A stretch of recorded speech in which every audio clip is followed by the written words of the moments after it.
Dia 26 de março é o dia do cacau. E a nossa região, que é grande produtora do cacau, que, aliás, o cacau que durante décadas sustentou a economia baiana, também passou por grandes crises econômicas e aqui na nossa região, que é uma grande produtora de cacau. Mas nós viemos entender melhor como funciona o processo do cacau, como surgiu a economia e também como alimento. Por isso, nós viemos até a CEPLAC de Ubatã conversar com José Mendes, mais conhecido como Mendes da CEPLAC, que conta para a gente um pouco da história do cacau. Vamos entender. Ok, Roberto. Olha, o cacau tem origem na região amazônica, né, às margens do rio Amazonas, do Orinoco, dos Solimões, e ele é nativo ali. Então, ele migrou também para outros países, né? Ele atravessou a cordilheira, foi até a Venezuela, a Colômbia, a Bolívia e subiu até o México. Então, o cacau tem um histórico fantástico, né? Da sua origem, aonde os índios, né? Os maias e os astecas também utilizaram dessa planta como um alimento sagrado, né?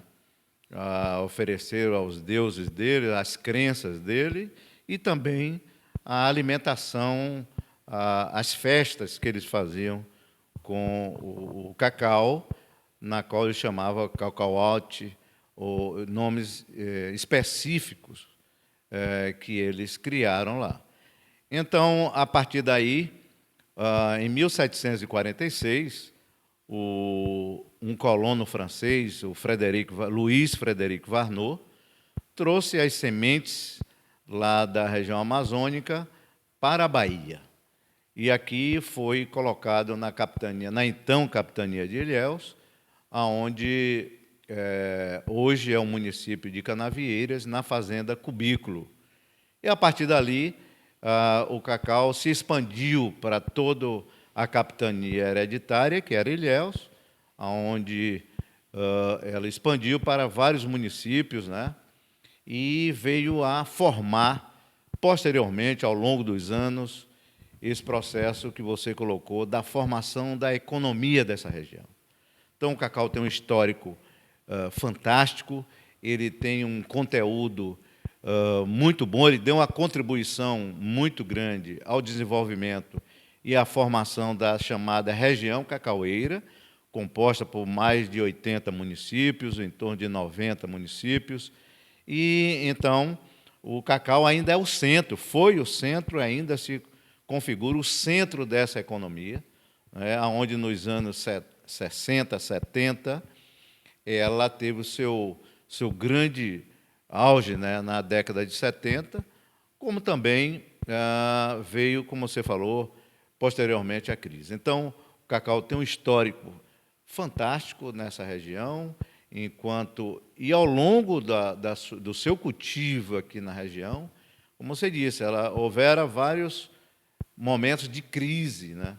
Não foi só essa última crise. Várias crises aconteceram e veio a culminar a última crise em 1987, com a seca, uma seca violenta que houve aqui. Então, a queda da região cacaueira e da produção de cacau, nós não podemos credenciar só a vassoura de bruxa e as doenças. A seca de 1987 foi muito violenta e nós tivemos, a partir daí, uma queda violenta da produção. Paulatinamente, a região sofreu também com a queda dos preços a nível internacional e, em 1989, que veio a se manifestar, a gente conhecer a vassoura de bruxa. O efeito deletério da vassoura de bruxa, da doença, veio se dar nos anos 90, né? Então, esse período, a seca também, uma seca muito forte, que debilitou as nossas plantações de cacau.